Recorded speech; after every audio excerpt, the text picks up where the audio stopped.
Okay, let's get started. Hi, good afternoon, everyone, and welcome to the Leviticus Getting to Yes webinar. We're going to spend about 90 minutes talking about navigating acquisition and pre-development financing in today's affordable housing landscape. We have assembled great speakers and panelists to cover this topic. We'll provide some opportunities for open and interactive conversations, but really looking for ways of creating more opportunities for this field to collaborate and find innovative solutions to affordable housing needs. My name is Kevin McQueen. I am the Director of Lending at the Leviticus Fund, and I will be the moderator. And while we're not, we're just lenders and we're not on the ground doing this kind of work that, our nonprofit and for-profit partners are doing, and we are noticing a shift in the landscape in terms of sources of funds and how these funds are accessed for projects. And so we wanted to be able to, help you better understand some of the challenges that we're seeing and that you're probably already encountering. But I'd like to kick off today's meeting, with an introduction to our Executive Director, Greg Marr. So Greg. Thank you, Kevin. Can everyone hear me okay? Welcome to Getting to Yes. We really appreciate your interest in this session. And as Kevin said, hopefully you'll find it useful and have an opportunity to ask some questions that can be somewhat interactive.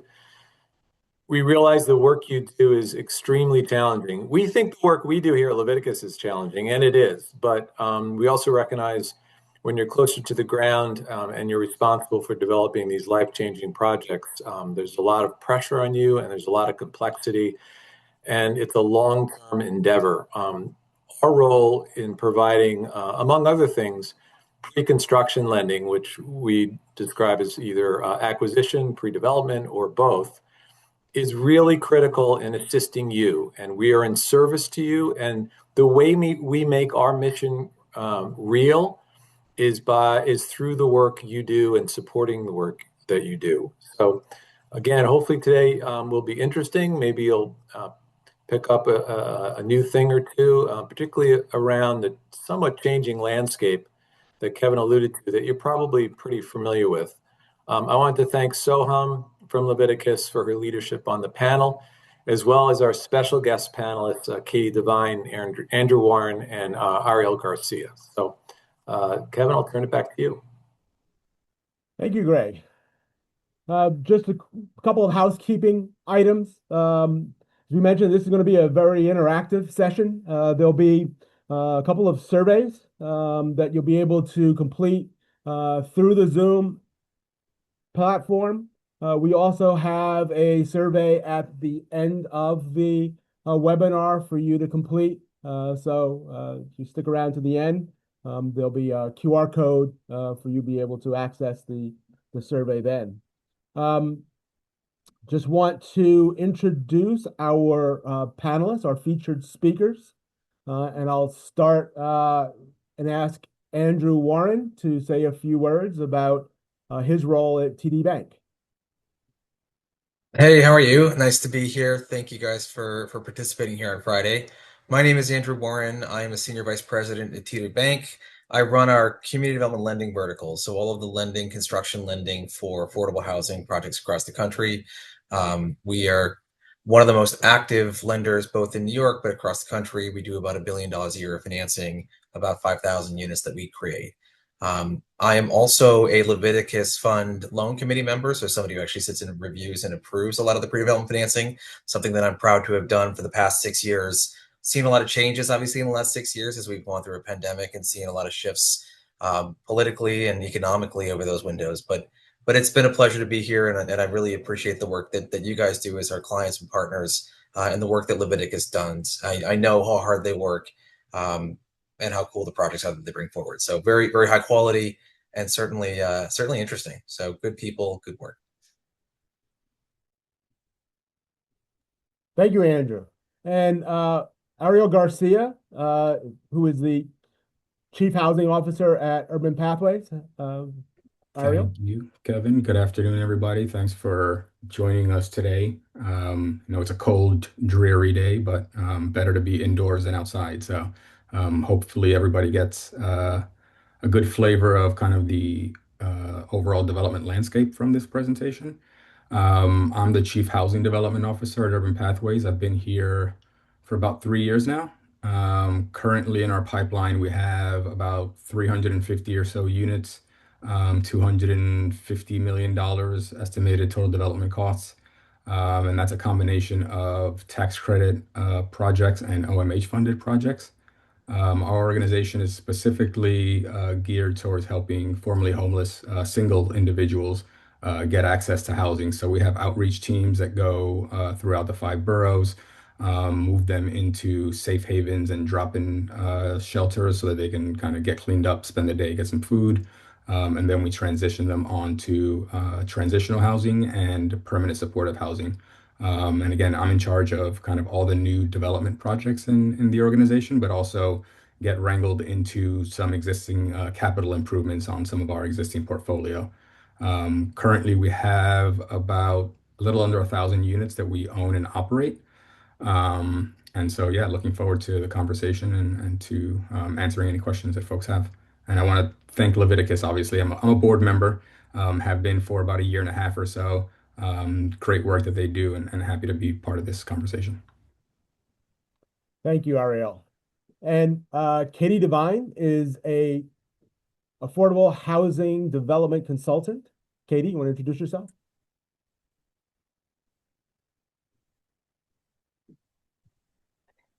Hi, folks. Thank you so much to the Leviticus Fund team for including me in this. I really appreciate it. My name is Katie Devine. I'm the as of today, I'm the founder of Prospect Housing Partners. As of Monday, I'm starting a new company, which is very exciting, and I will be doing the same thing. So I can talk about the things that I do. So I'm a consultant. I primarily work with nonprofits to help them develop or preserve affordable housing or shelter. Most of my work is in the 5 boroughs. I do look at projects outside of the city, but for the last several years, I've really been focused on New York City. I help with, deal sourcing, deal underwriting, anything that the client needs as far as real estate development goes. My team and I work on.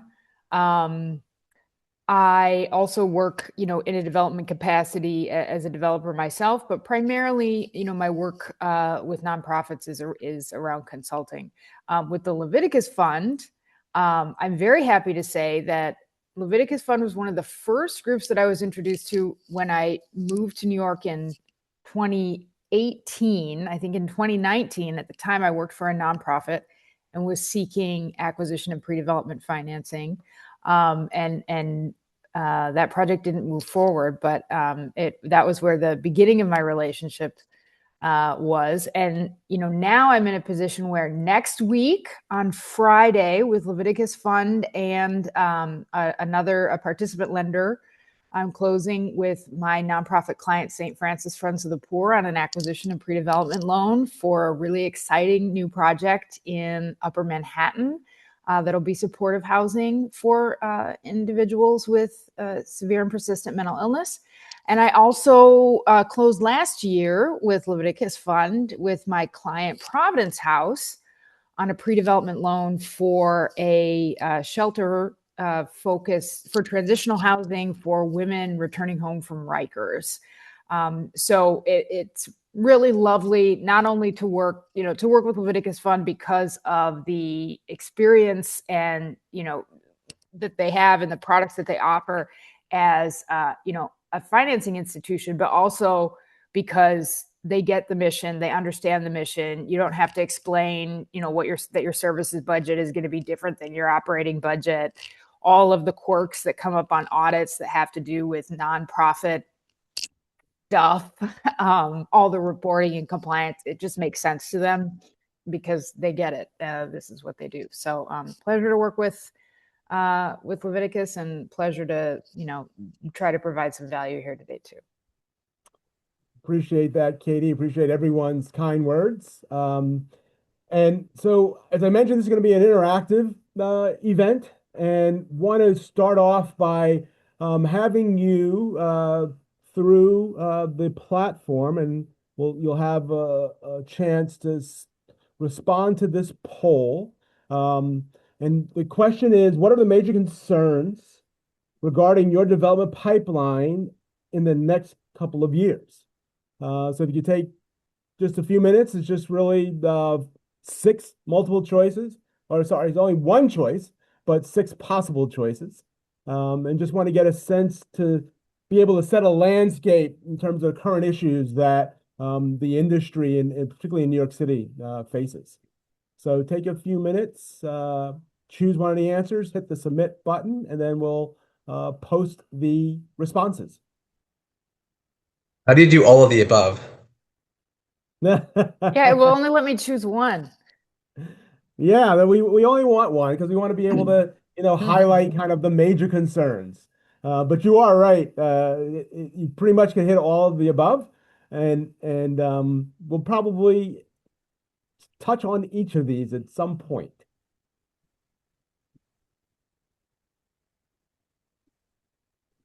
So just a few more seconds, and then I'll ask Enrique to post the results. Should be getting somewhere in the high 20s, Enrique, in terms of responses. We currently have 20 out of 30. Okay. Well, why don't we go ahead? Let's not hold up. I mean, others are probably will see the responses that they were concerned about. So why don't we post the results? Ah, great.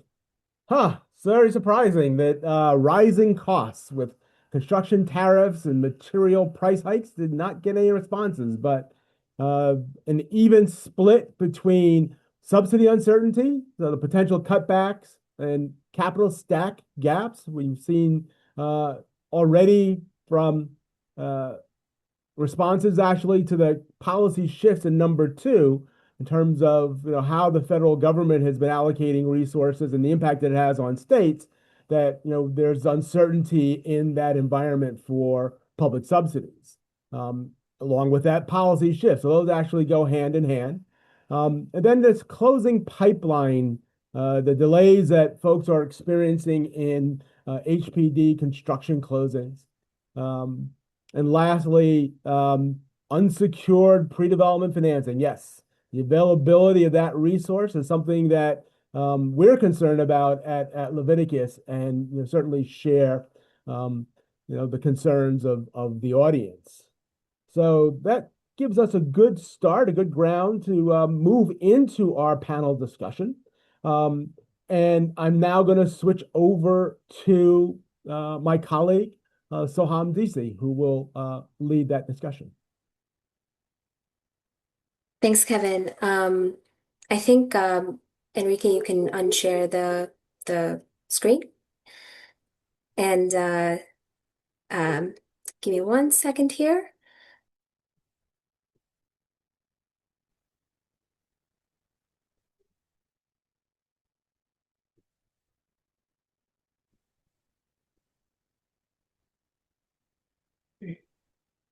So just some housekeeping. Everyone will be muted except for the panelists and Kevin. And with that, we're gonna start our discussion. Kevin, you want to kick us off with the first question? Why, certainly. So my question to the panelists is that as you review projects, what are some key pressures you are seeing on a macro or micro level that are impacting your underwriting or your project pipeline? So I'm happy to kick it off there. I want to say, in regard to kind of the HPD HCR pipeline that we're currently looking at, obviously there's an oversubscription of projects and available funds, and so we've been trying to navigate that with two projects currently that we have that we're trying to go either the HPD or HCR 9% route. From what we've been told, HPD specifically is not looking at, I mean, the pipeline for 2026 is pretty kind of baked in at this point. So if anything, earliest we can get into the pipeline with them is 2027. And I think persistent issues that continue to arise at HPD obviously are staffing capacity. There's a lot of projects, a lot of folks that are pitching projects to them, and they are overwhelmed. And so trying to get attention there sometimes is a little bit challenging. But as you saw in the survey, there's also external factors, particularly costs, which are also impacting kind of the way that we underwrite and look at deals. So construction costs have been going up, are going to continue to go up, even if tariffs are rolled back. I doubt that you're going to see any numbers come down. Obviously, the Supreme Court is going to have a good amount to say on kind of whether tariffs are legal or not. But again, we don't see any, manufacturers decreasing costs. So that is going to be an ongoing challenge. And then the fact that it takes so long for projects in the pipeline to get actually funded, you're underwriting a project, and then it gets, allocated capital 2 or 3 years down the road. Obviously, costs are going to go up. And so the agencies are the ones that are unfortunately on the hook for a lot of these things. So it's a number of factors that obviously we're looking at and grappling with. One of the issues that we have found somewhat beneficial is kind of working with the OMH funded projects. It's an easier kind of process with them as opposed to going through the competitive HCR, HPD 9s. And so OMH has been a good partner for Urban Pathways. We've currently got, I want to say, 4 or 5 projects that we're working on with them. But what I like to say is that essentially we're working for free because we're not allowed to collect a developer's fee on these projects in comparison to kind of HPD and HCR projects.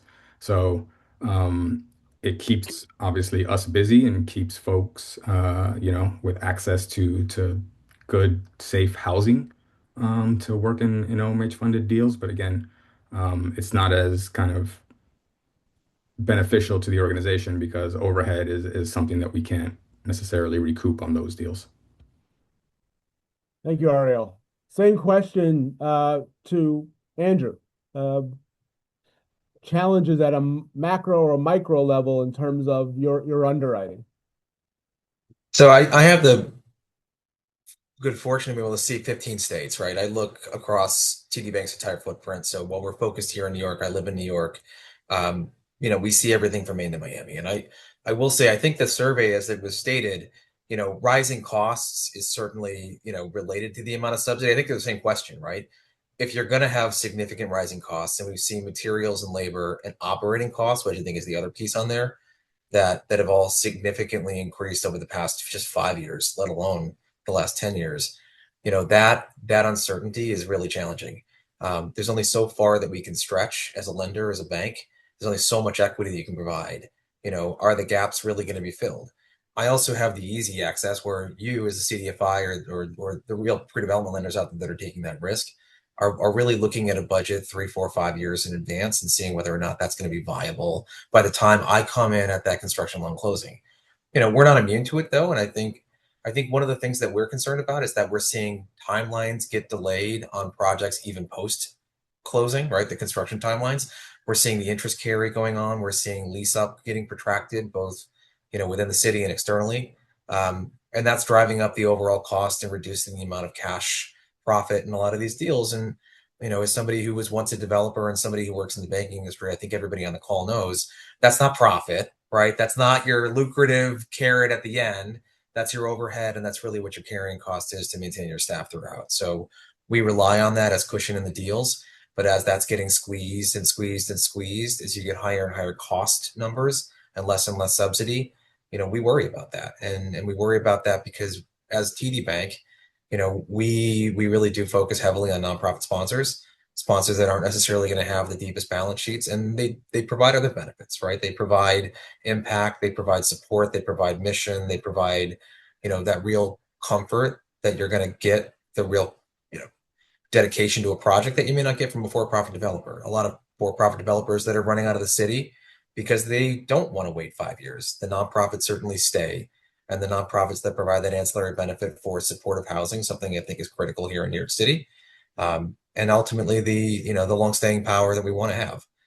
We're both an investor and a lender, so when we are your investor, we're out there for 15 years as your partner in the transaction. And the other side of the coin is that not only are development costs going up, but we're still in this rising operating cost environment. There's only so far you can stretch a 1.15 debt coverage ratio, right? Insurance costs going up, labor costs going up, operating costs going up. If you're looking at a project and it's not going to be viable in year 6 at reasonable assumptions, there's only 2 places to go: raise the rent, which we can't do and don't want to do, or somehow cut expenses, which probably can't do, or cut services, which is a terrible idea. So, I mean, those 2 things, along with just general funding risk, is making it real tough to do the projects that we want to do. That said, we're still doing them, and we trust the partners, we trust the state, we trust the city. But, it means that there's additional structure put on these transactions, and I think additional burden put on a lot of the balance sheets of our operating partners who have to live with the deals they're cutting for 15, 20, 30, 40 years. Thank you, Andrew. And we're very much concerned about that rising operating cost factor. We spent a lot of time talking about the impact that the increased insurance premiums are having on affordable housing, and will begin to filter into some of the projects that we're looking at. So thank you for bringing that up. Katie, same question, but with a little bit of a tweak. In your role as a consultant that sees multiple deals, what would be your practical advice, to clients, given your view of some of the challenges that are beginning to emerge, in this landscape?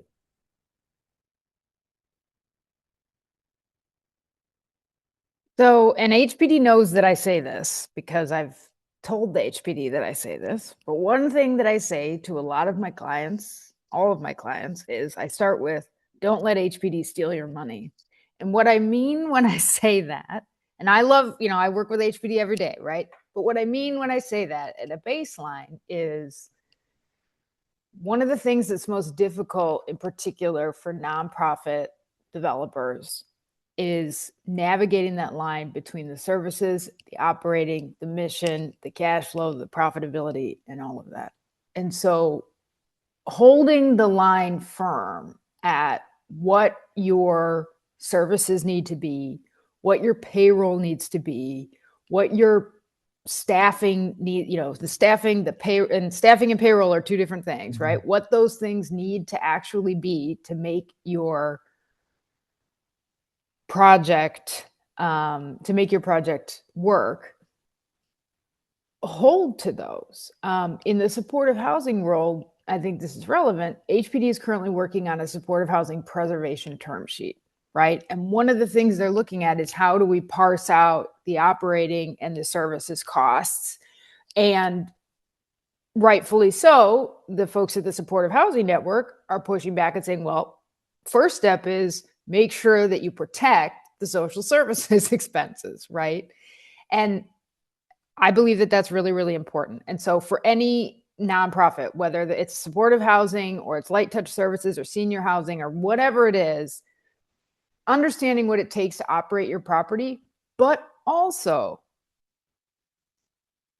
accept the feedback that you're going to have to, that operating expenses, we all know they're going up, and you're also going to be pressured to reduce them, right? And that's really, really hard for a lot of my clients to hear. They say, well, this is just how much it costs. Well, I know that's how much it costs, but the reality is that you're not, in not all cases, but projects can't get done if you're spending what you're spending. So how can we think creatively about things like security? How can we think creatively?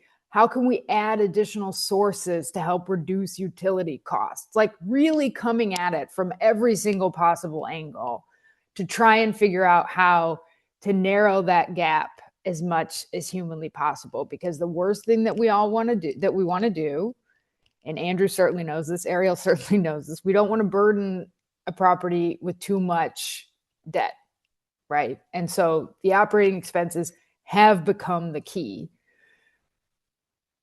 One thing that I also have been saying recently, though, is the same thing that I said when COVID happened, which is deals aren't going to stop.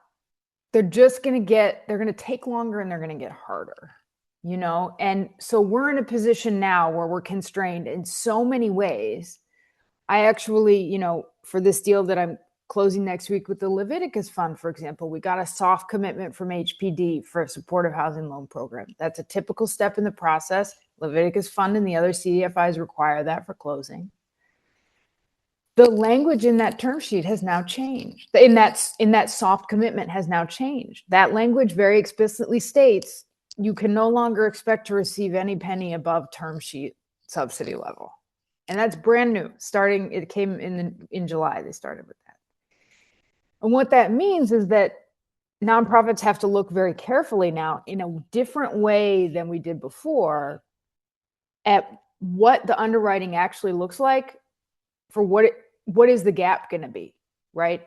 If we used to say, oh, well, it's fine if you're a little bit above term sheet. Now, I believe your deal will close above term sheet baseline. But if HPD won't commit to that, your board needs to understand that that's what the city is saying, and you have to actually evaluate that risk. So what other sources can you bring in?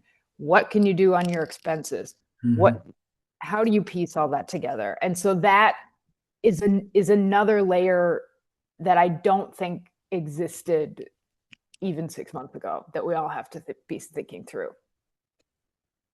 I'll add on to that from the Leviticus perspective, since it's just a great jumping off point, both on the evaluation of the repayment sources as well as validating the operating expenses. So this topic, of course, we're focusing very heavily on pre-construction financing, and we know that's very early stage, right? Lots of things are being figured out. Things will keep changing and evolving as you get closer to construction closing. And, you know, while Leviticus does not absolutely require soft commitment letters as part of our, you know, pre-construction financing, we are, given this changing landscape, looking at it more closely than we did before. And so, for example, we're looking at the availability of subsidies that are coming in the year. We're asking about alternative funding sources you're pursuing in order to fill that financing gap, as Katie just mentioned. So that means, you know, also validating your LIHTC pricing. Do you have a letter of intent yet? You may not, because again, we're 3-4 years prior to construction closing. Maybe it is something that we ask down the line during the pre-development period as a funding milestone, right? So our questions are getting even more specific regarding those repayment sources, because not only are we looking at, you know, what you've planned in the pro forma, but we're asking, okay, what if they don't go beyond the term sheet limit? Or what if, you know, your LIHTC pricing is, you know, $1 off? And what is the plan for the gap? And we're paying more and more attention to that. And then same thing with operating expenses. As Katie mentioned, they're getting tighter and tighter, but, and again, we're early stage, right? But now we're starting to we're looking more deeply in the operating expenses. Now, we know that's 5 years, 6 years down the line, but given the rising maintenance costs, it's starting to make even well-managed portfolios appear, you know, riskier. And we're hoping to validate these costs even at these early stages. So maybe we're looking at similar projects in your portfolio. How are they performing? Paying special attention to the insurance premiums, utility costs, etc., things like that. And so we stress test these different scenarios to see if we should be planning for additional cushion to maintain that strong cash flow. You know, we do some some very limited construction financing, but we've done a lot of perm financing as well. And so that deeper look into stress testing is something that we are doing more and more of. But now that has shifted early and earlier into the pre-construction financing phase, which is, I would say, new as well. So ultimately, the more comparisons you can give us in your existing portfolio to show that these numbers are realistic, it'll be easier for us to, approve the loan. I'll stop there. Katie, you had a response there? Oh, I was just going to say it's interesting actually, because just in my experience in working with a few different CDFIs, Leviticus Fund is definitely ahead of the curve on the looking at trying to do that stress testing that you're describing, Soham. So you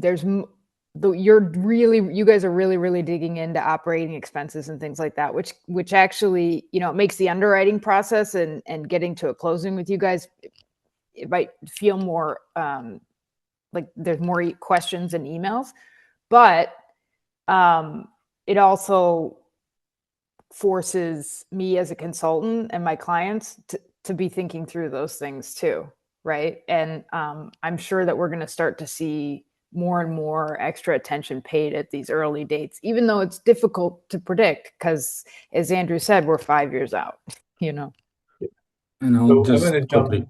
Oh, go ahead, Greg. Sorry, Ariel. I'm going to just jump in.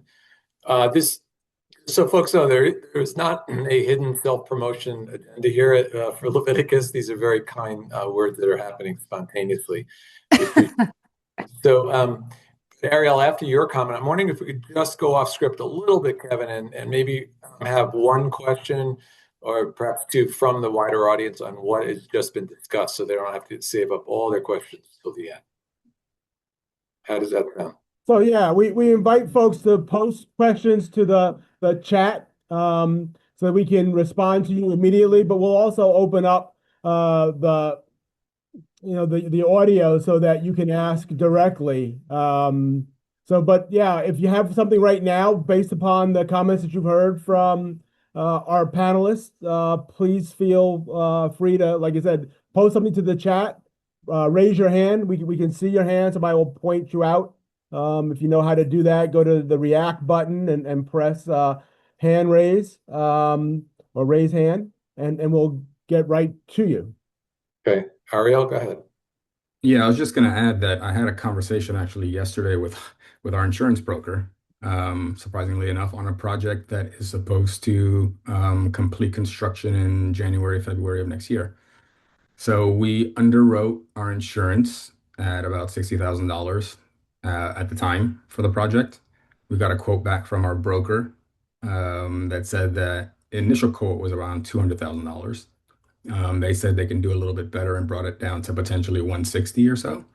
But that's a big gap that we have to fill now. So our only recourse is to probably go back to HCR.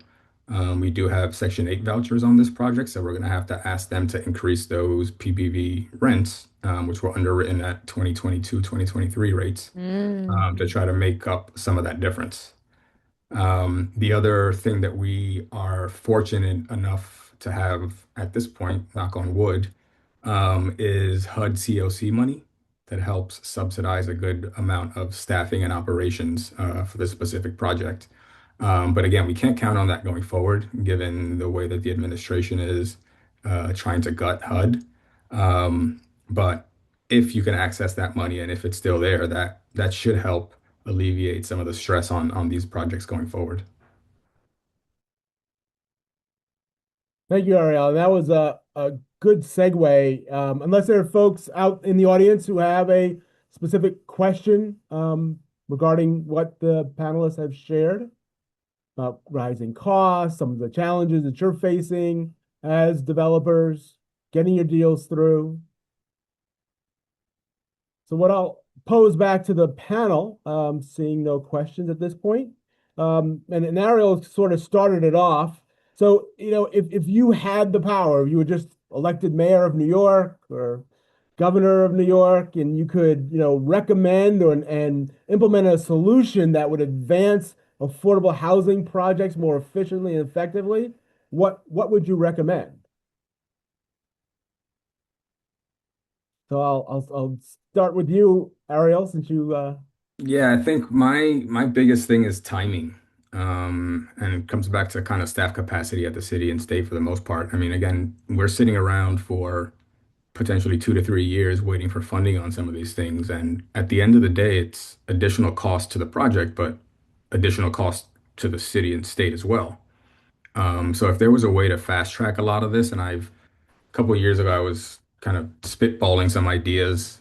I mean, I think HPD has, from what I've heard, recently thought about doing this. But if you can have some CDFI folks, I don't know, Leviticus, LISC, some of those other organizations that could potentially vet projects, so that the HPD and HCR folks aren't doing it themselves, pass it along to them for kind of final evaluation.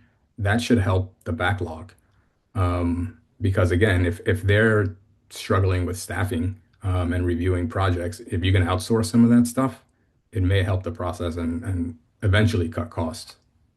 That's exactly what mine was, and I've been saying this for a while. On the preservation side at HPD, they actually did bring in consultants to help with some of the underwriting, which I think was great, and enabled them to, like, this year they're going to preserve more units than anyone's ever preserved in the history of the world, right? Like, it's insane, and I think that's probably a big part of it. But on the new construction side, I do work with both DHS and HPD, and of course, they both have their quirks. But DHS, for example, outsources their environmental reviews and all the environmental process, right? And HPD has started outsourcing some of the legal, and the outsourced work is great. It frees up the people at the agency. So outsourcing is definitely, like, that has been at the top of my list. And there are all kinds of things that could be outsourced. And that also, it's not just that the city doesn't, they don't have enough employees, but, the process for bringing folks on at the city takes a really long time too. So even if they got approval to hire 25 new people tomorrow, it would still be 6 months before they would actually work there. And longer to get caught up to speed. And even longer to get caught up to speed, right? And the other thing that I would say is the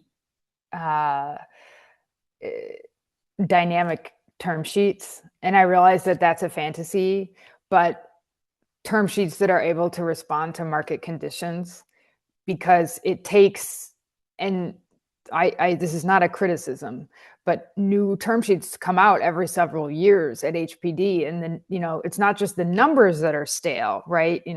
This is a cap on subsidy. This is how you, but just the market changes dramatically. And so when we can all glibly say, oh, well, your deal will close above term sheet, like, that wouldn't need to be the case if the term sheets were able to somehow, be more dynamic and responsive to what's actually happening in the market. The magic wand is the perfect metaphor, right? I mean, if you had a magic wand, you'd wave the wand and give yourself $10 trillion to fix every problem under the sun. You can't do that, right? I think the city is really facing some serious questions in the next couple of years. The new mayor's coming in with a fiscal cliff, right? They're going to look at the debt ceiling. The capital budget's gotten, stretched and stretched. Operating budget being replaced by capital funds is kind of the way it's been done. When you look at a project and you look at what's happening in the city, it is incredibly expensive to do anything here, and it takes too long. And I think when you look at a unit and add a new unit of affordable housing, it's going to cost somewhere between $700,000 and $1 million. The question comes up as to why, right? And I think everybody here knows it. Everybody on the call knows it. And every 4 years we talk about the same exact thing, which is, there are a lot of overlapping agencies that don't coordinate very well, that require additional scrutiny, add up your architect's costs, add up your contractor's costs, add up your developer's costs, add up your timelines. It's not that the agencies aren't doing a great job. They're doing a fantastic job. And I will say how lucky we are, and I mean this, I legitimately mean this, between New York City and, HDC, HPD, and HFA. These are the best agencies you're going to work with, and I work with a lot of them. But, they face all the same bureaucratic challenges and priority challenges and administration challenges that everybody else does within city, state, and local government.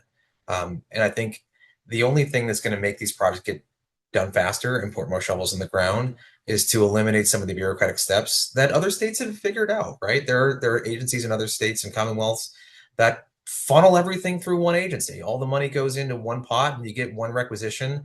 There's one regulatory agreement, one loan agreement. You're looking at one funding source, right? We may have 14 different funding sources from 14 different agencies, from 14 different applications just to get a project done. And I commend the consultants on this call. I see, Katie, you're fantastic. I see Amatrine on there, also fantastic. Thank you for all you do, because I don't want to fill those applications out ever again. But every layer of additional scrutiny review adds additional time, and time kills here. And as a pre-development lender through Leviticus, when you're looking at some of the timelines, how much cost it takes to carry to get a deal to closing, if you can even get to closing, I don't think there's any doubt that if you can get to the closing table, there's going to be a lender and there's going to be an investor to show up, right? Especially in New York City, right? But the question is, like, how far away were you and how far off were you at that time, and how much more money above term sheet, to Katie's point, do you have to go? And then when you get there, how long is it going to take me to get done? What additional permit, what additional sign off am I going to need? How much is that going to push my GC contract up? And then when I'm done, how long is it going to take me to fill these units? And I think even if you shaved 6 months off of the actual conversion timeline for some of these projects, and we've looked at this, I mean, it's $10,000, $15,000 a unit of additional carry at the most expensive point. So it's not so much that, and everybody wants to trim in some of the sort of like overlapping pieces that happen between the city, state, and any federal agencies that are involved. But ultimately, unless we start to really attack them and not just chip away at things, I mean, that's the only way to really trim these down. And you can save millions of dollars a project, and those millions of dollars of subsidy will develop more housing if we can actually address some of the more systemic issues. That's certainly staffing, but it's the bigger picture of how this housing gets built in the city and the state.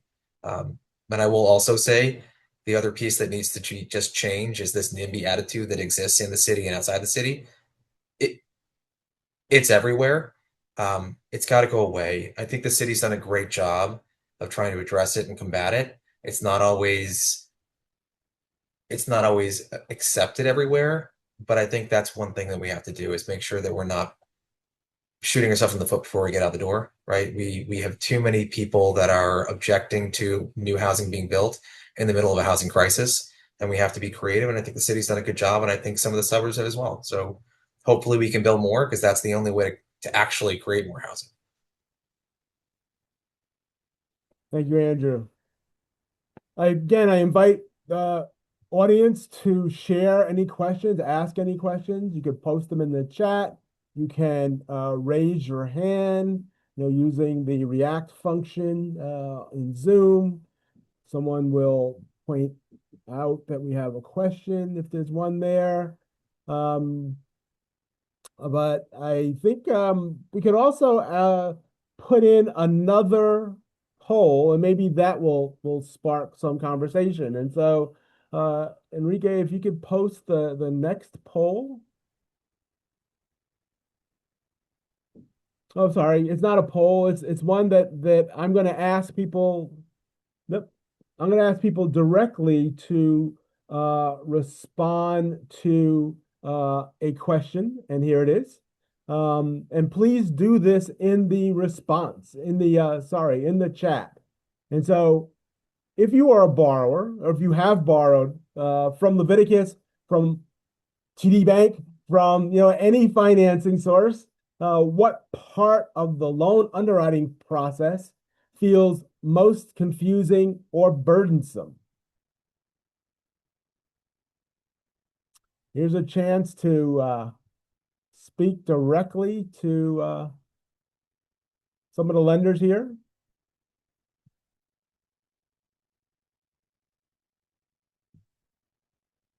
Anybody want to offer up an example of, when you're going through the process, what are some of the challenges?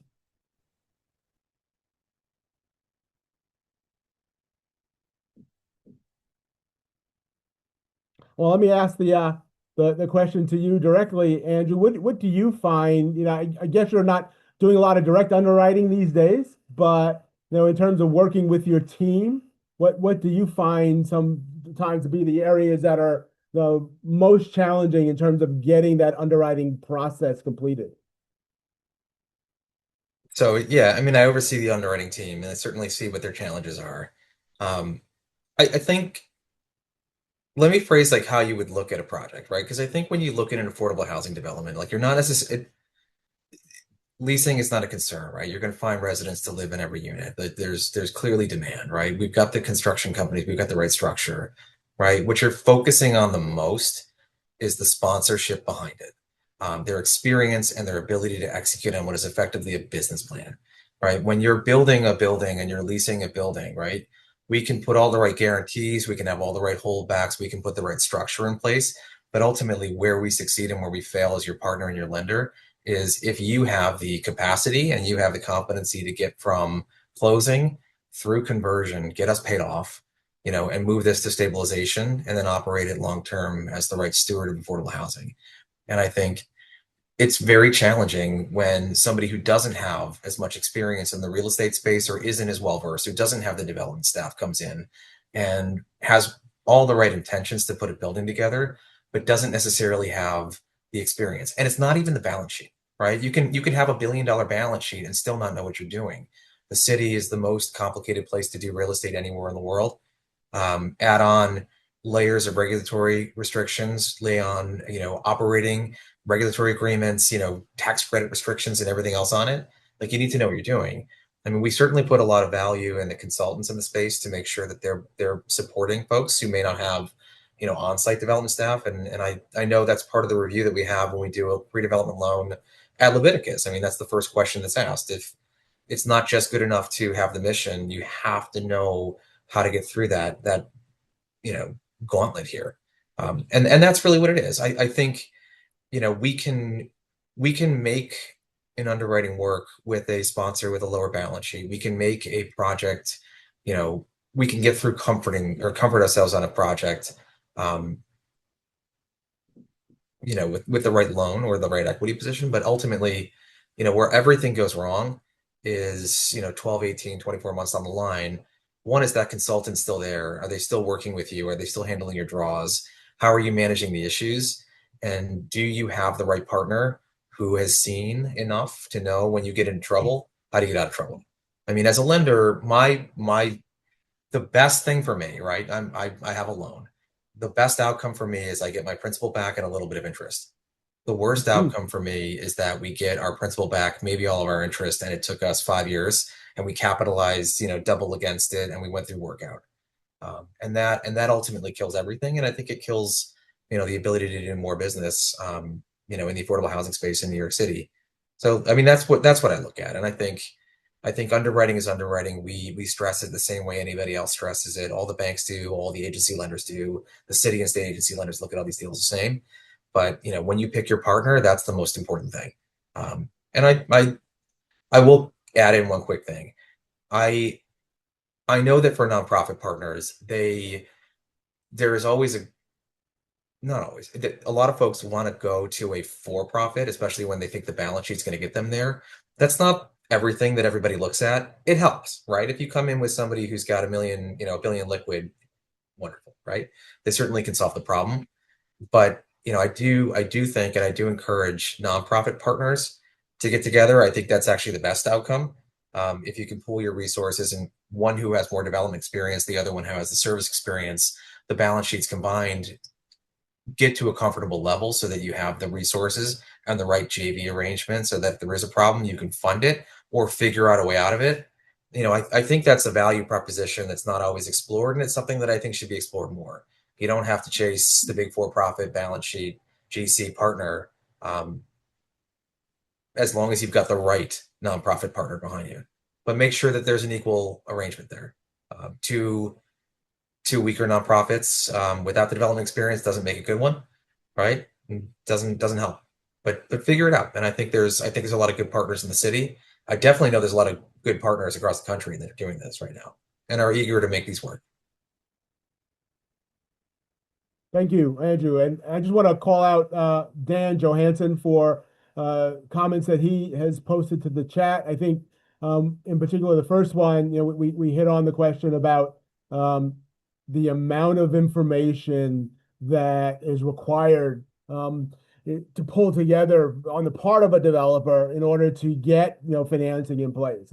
These are, relatively complex transactions and that require a thorough assessment of the risks that Andrew highlighted. And so that will often mean that we're going to ask a lot of questions and look for ways of reducing that perspective about risk. And I think this is a good transition now to throw it back to Soham to talk about how Leviticus considers risk in its underwriting. Thanks, Kevin. And I think Andrew alluded to this a little bit regarding, the borrower team themselves and the value proposition that they provide.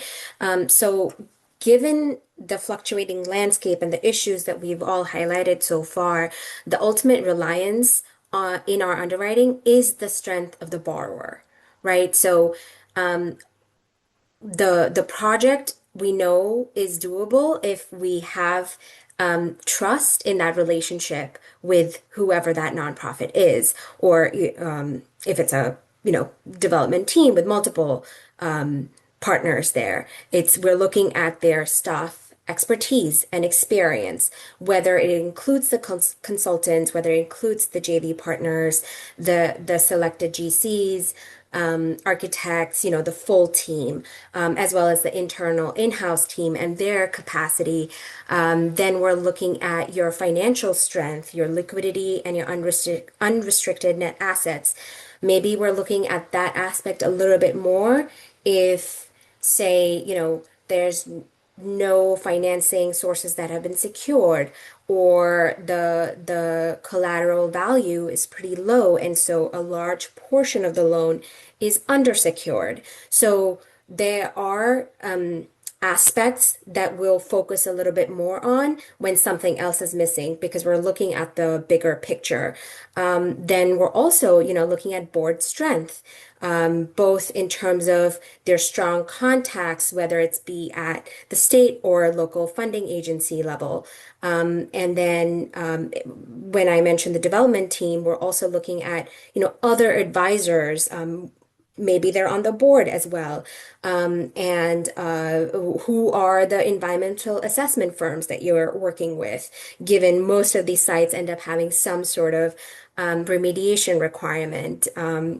So really, it's a full picture of questions, which I understand why applying for an application would feel a little cumbersome, because we're saying, okay, maybe your LTV is 140%. That's okay. There's a great development team and a great consultant involved in the project that's done this before.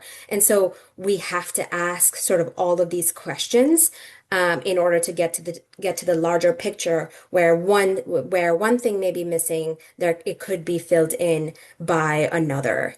So that's it, to give you a little bit of insight on sort of how we think about the loan applications that we get. And just to come back to some of the things that Andrew was saying, Ariel, we worked with Urban Pathways, I guess it was last year, on a project where you selected another nonprofit rather than a for-profit to be your development partner. You want to talk a little bit about that? Sure. Yeah. So we are developing a 115 unit project in the Bronx, and we approached Leviticus to assist us with an acquisition loan. I think it was in early to mid 2024, and then a pre-development loan as well. And we're working with an organization called the Children's Village. They're based up in Dobbs Ferry, and they have two properties in Manhattan as well. But they serve youth aging out of foster care. And so we'd be essentially providing supportive services for their population and our population in our building, as well as some just affordable housing. 60% or below AMI units in a building. And we thought that all those kind of supportive services would be beneficial to the folks that we serve, obviously, but also the greater community. And this project as well, we're going to have a kind of a bunch of amenities, but one in particular, which is a community teaching kitchen, which Children's Village also operates at their building in Inwood that recently opened called the Eliza. And on the ground floor there, they have New York Public Library as well. So we thought it was a good partner for us to work with, and also kind of a relationship that we've had and fostered for quite some time. So looking for organizations like that we can potentially partner with, I think is beneficial because they bring a lot of things to the table that we don't necessarily provide, and vice versa. Great. Thank you. And Katie, coming back to you, you mentioned briefly Providence House. And for me, that's a good example of how some targeted approaches, as you said, that there's a very targeted population that Providence House is trying to address, and how that might be a way, in trying to get through some of the challenges in this landscape, to identify population groups that are underserved and therefore are soliciting or eliciting the kind of support that Providence House has been able to attract. Yeah, absolutely. I mean, whenever I'm looking at a new project, either just, on my own or in consultation with a client, one of the first things that, other than like figuring out whether there's some kind of broad scope that maybe the project could make sense, the first thing is like, it's almost like it's a marketing thing. What's the pitch, right? What is it about this project, this population, this location, this nonprofit that makes this a project that's going to, maybe it's only 3.5 years instead of 5 years waiting in line, right? Did some council member just recently announce a new initiative where they want to specialize this exact thing? Then yes, that's the person we call. We get them on the team. And so absolutely, working in the Providence House is a great example. And that's one where the population that they're serving, women coming home from Rikers, that is a narrative, a population, a wide service need that the Brooklyn Borough President has identified as something that he really wants to support and be a part of. And so the Brooklyn Borough President has come to the table and said, we're going to help you get this project done. And all those things that are problematic about any project with the gaps and the OpEx and all of it, we're working through because we have that, that support and that vision. And I have found that the projects that are able to put that, to sort of piece that together in the same way that Ariel is describing, right? Really putting a model together that's going to be unique and different.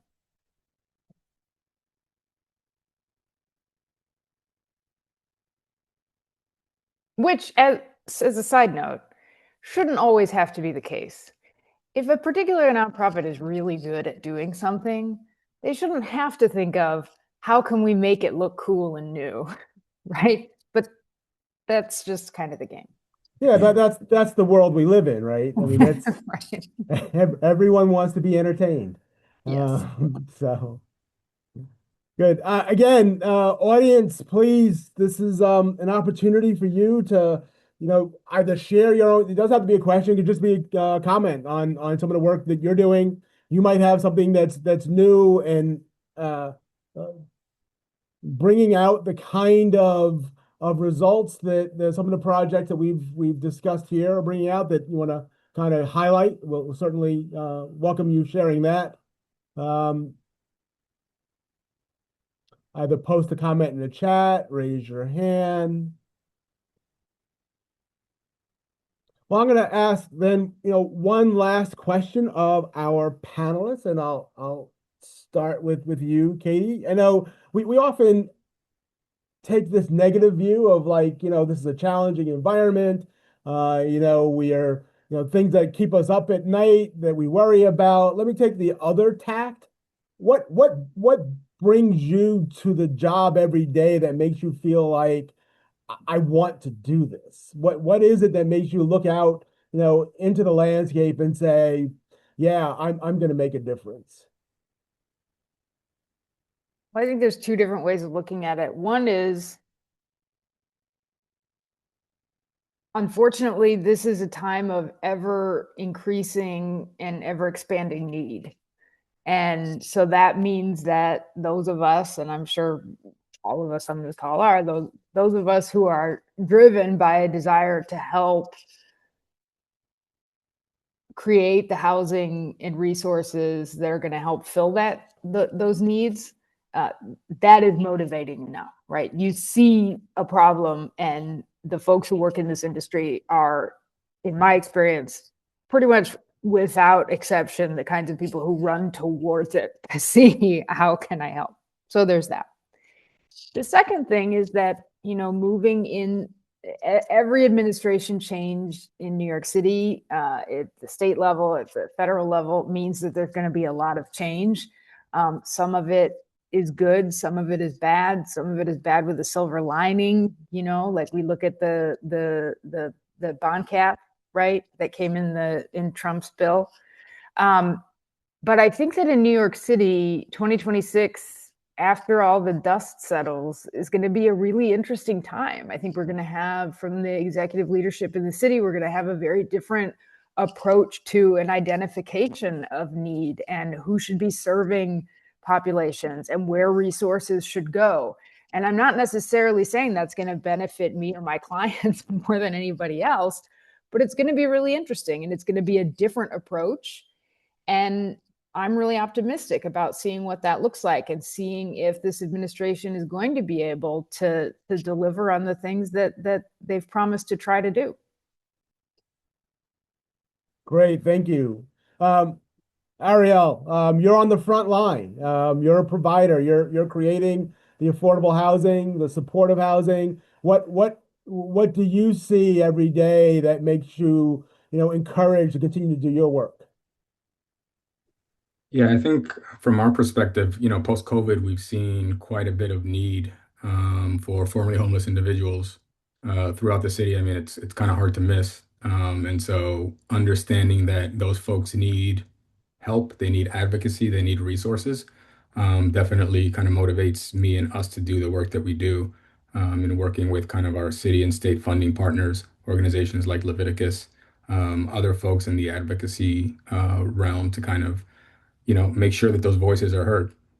Because we've seen over the last few years, and specifically with the recent administration, the sort of vilification of folks that don't have access to housing. And so, how do we try to address that? How can we make sure that their stories are told? Because it is a story worth telling. A lot of these folks have been through very difficult life challenges. And so, how can we help them as opposed to kind of stomp them while they're down? So, a lot of these things are kind of the motivating factors for me and for doing this work for the last 10, 15 years. Appreciate that. Andrew, you could be building $1 million condos down in Boca, but you choose affordable housing in New York City. That's not my path, and I don't want to do that. But so why would somebody want to become a banker? Is like what you're saying. Why, oh my God, what path did they go down to make such mistakes? And at least we're not lawyers, but we're, you know, let me say, so I think the hardest piece for people to understand is like the bankers always seem like, these guys behind spreadsheets working in an institution, some of whom are literally monolith buildings in Manhattan. You know, within the institutions that we work in, and I can tell you certainly from TD Bank's perspective, the people that we work with, both inside the bank and outside our partners, like we care about it, right? I think there is a sense of importance to what we do. There's a tie to the mission, and I think everybody really believes, to the core in what we're doing here, right? The people that we touch and the ultimate impact that we can make. And I don't think people know, because it is somewhat thankless behind the scenes of a credit memo or some risk officer and the hours that get put into it. Not that we're the heroes, for God, I mean, God, we're not, but like there are people that really want to make things happen. And I think that you should know that, we believe in our partners. We believe in the work that we do. We stand in front of these buildings. We stand in the buildings. We meet the people who live in these buildings ultimately, and it does touch us.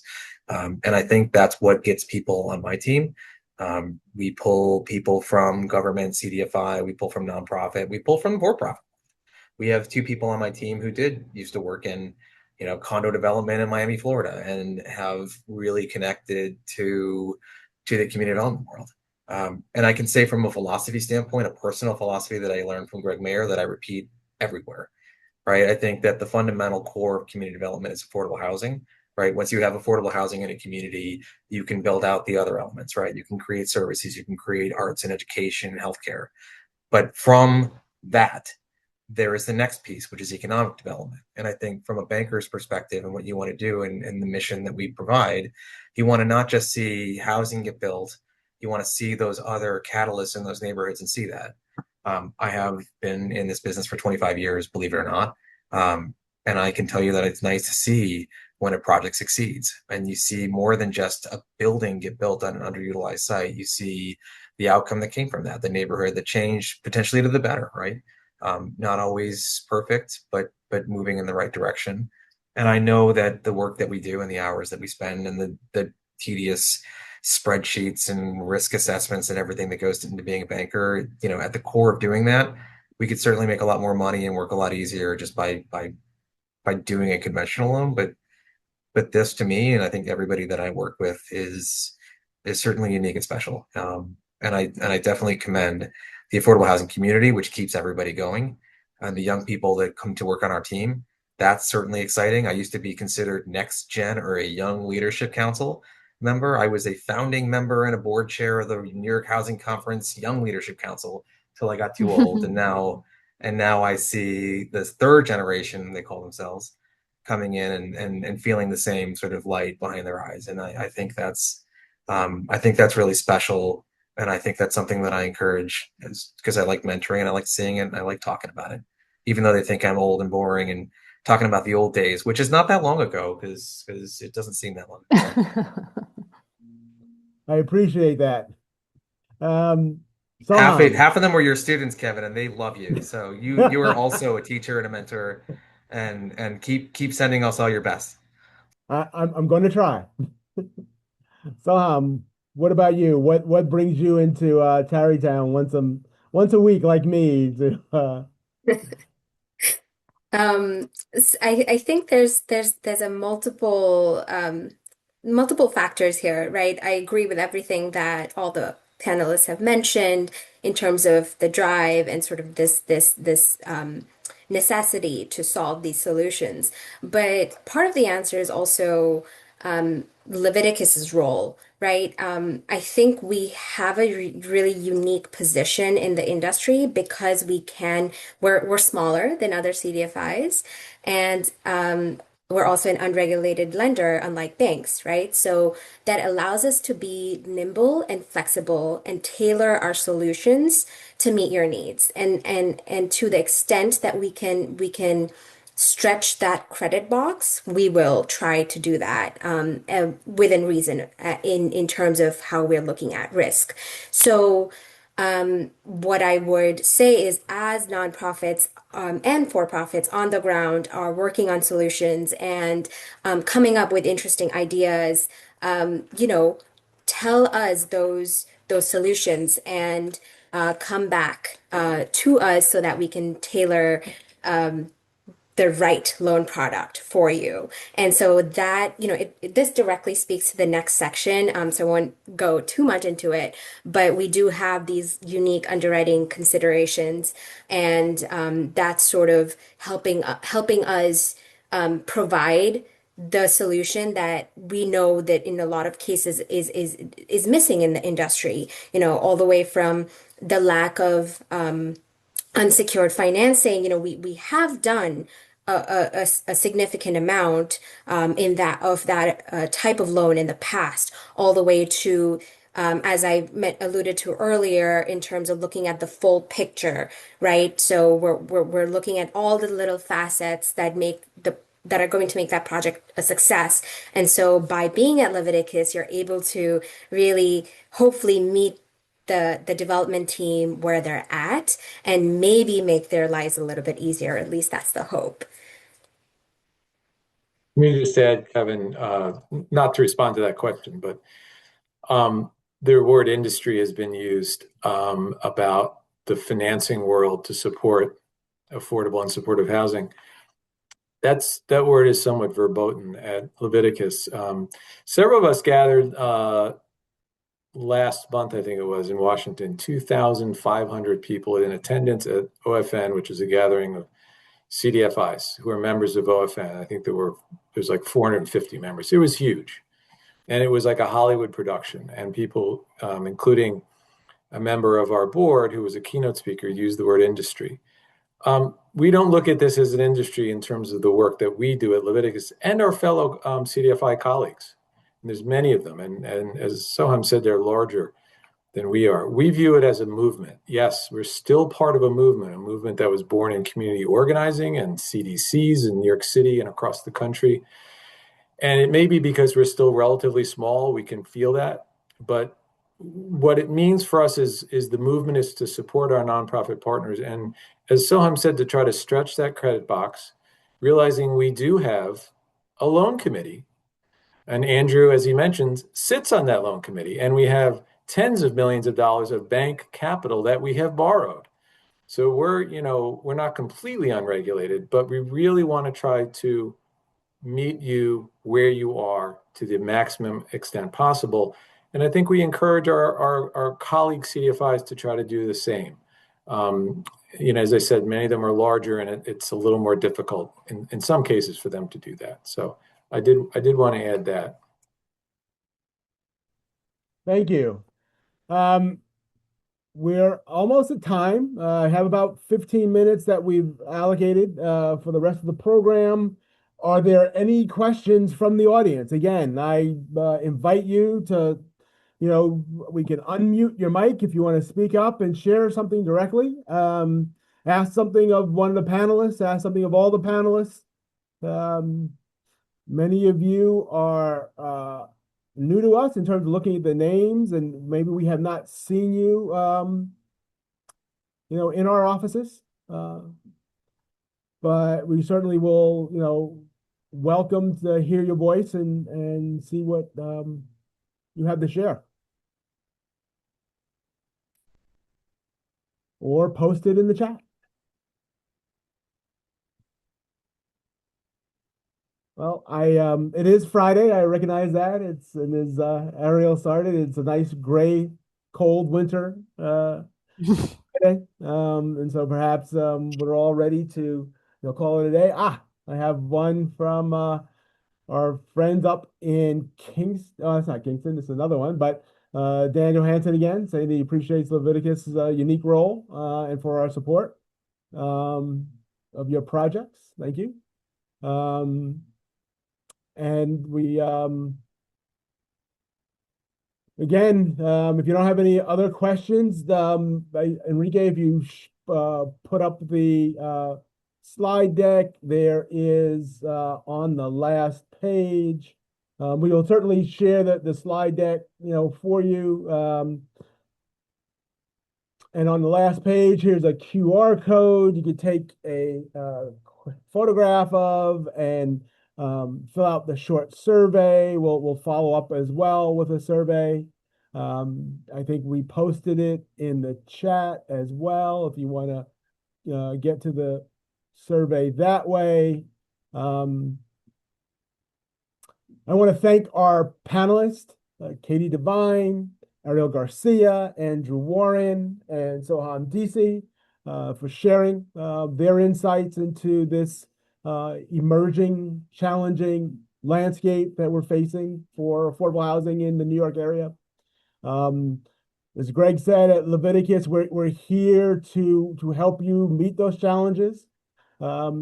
We've been around for 42 years now, and it feels like we're starting to come out of the shadows and really present to this audience, to the city, to the region, the kinds of solutions that we're capable of creating. And so thank you for giving us your time this afternoon. Thanks, Look, Kevin. That segues right into my section of how we um, are great. considering, some of the solutions in our um, how we think about our loans. And this is both um, an opportunity for you to comment upon and think on it and come back to us with additional ways that we could, alter the way we think about our loans. So absolutely, whether it doesn't have to be now. You can always reach back out to us and have a deeper conversation and how we can fit your needs. But just to give you a little bit of an overview in terms of how, as we're a nonprofit as well as a CDFI lender, we incorporate some of the considerations that we just spoke of. So we've mentioned timelines quite a bit. We understand that that is an ever-pressing issue. I know it's not ideal, but we know that it's a reality a lot of the times. And so we have started to look at longer timelines for our pre-construction loans, such as allowing for a 4-year pre-development loan versus 36 months. So that is an official policy change. What that also means is that we're going to build an interest reserve that goes on for that 4-year period. And that jumps right into having flexible loan to values. We understand that that longer timeline means there's a longer interest carry, which on the back end does result in higher LTVs. And, we're willing to look at that. At the same time, we're going to start sort of looking at the disbursements through the pre-development period, and maybe we're attaching some sort of progress related milestones in there. So while the LTV goes up, you know, sometimes even beyond 130%, we know that the project itself is making strides in getting to construction and closing. I want to make a note that the appraisal value, the as-is value that we look at for this type of financing, is realistic maybe in the beginning, but as and when you as the borrowers are making progress on it, that as-is value may not really show the value of the site because you've worked on all of these plans, all of this pre-construction work that is not being valued in that initial valuation in the appraisal, right? And so that is not, a typical policy where you don't have this like specific metric that you can attach to the valuing progress, but we know that that's a real thing. That the site is not just the site because you've worked on it in terms of getting to that construction closing. So that's why we can think of the LTVs a little bit more flexibly. At the same time, we know acquisition prices are soaring, so we know that the combination of the interest carry and acquisition will result in sort of a higher loan than you would have wanted. In a few cases, we will also allow alternatives to the site collateral. We know that sometimes you've won the site through an RFP process. Maybe the city owns the land and they're going to only sell it to you at construction closing. So there are alternatives whether maybe you have an off-site collateral like an office that we could secure or partially secure the loan. That goes a long way in getting the loan to approval. And in case of preservation projects where, end of year 15, maybe you are refinancing, doing some moderate light rehab, in this case, your project is already encumbered by existing loans. So having alternatives to that is something that we're, open to having that conversation. And then could you go up to the next slide, Enrique? Great. So ultimately, we look at, as I mentioned earlier during the panel, we understand that things evolve and financing plans change. So we'll ask you for how you're thinking about the various funding pathways and evaluate the likelihood of those pathways, because it does help mitigate risk and helps us evaluate your loan more favorably. And then an alternative to your standard pre-development acquisition loan is that as we cultivate deep relationships, we can offer a revolving enterprise loan as an alternative ongoing funding mechanism for nonprofits in excellent financial condition. Again, it's for nonprofits that also we have an established relationship with. And so we in the one or two instances that we've looked at this, it does help nonprofits move more quickly during the pre-construction period without having to wait for a project specific loan approval, because we have sort of underwritten the organization and their capacity on a macro level. So it does create somewhat of an efficient pathway for pre-construction financing, especially for smaller loans. So in conclusion, at Leviticus, we can do what we can to meet you where you are. But as we know, we need solutions on a larger level. With the collective pressure of the industry, things like 1515 and Nishai can happen because of that type of collaboration and collective pressure. And so as you think creatively about your solutions, we're hoping to be lockstep with you to come up with loans tailored to those solutions. Whether it is, nonprofits getting together to tackle the insurance issue. I know there's been discussions on that, on the city level, to even, fun ideas like supporting public banks at the city and state levels to increase various buckets of funding. Every little bit, whether it is improving timelines, getting HPD to outsource their financing, all of those things I think can roll into a larger impact on a bigger scale than just what one CDFI may be able to provide. And so hopefully this discussion is ongoing. If you have any questions post webinar, feel free to reach out to us. And I'll also open it up for last questions, comments, and any other remarks.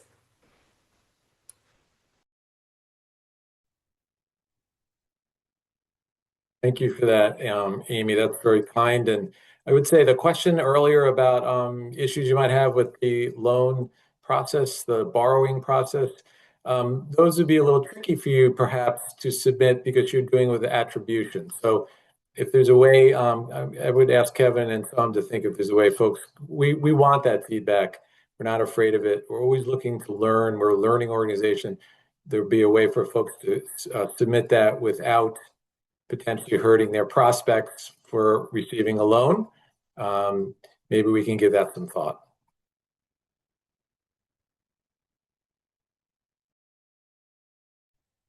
Great, and here again is the QR code for a survey. There's also a link in the chat to the same survey. Again, want to thank our panelists, Katie Devine and Ariel Garcia, Andrew Warren, and all of you for staying with us and participating in this event.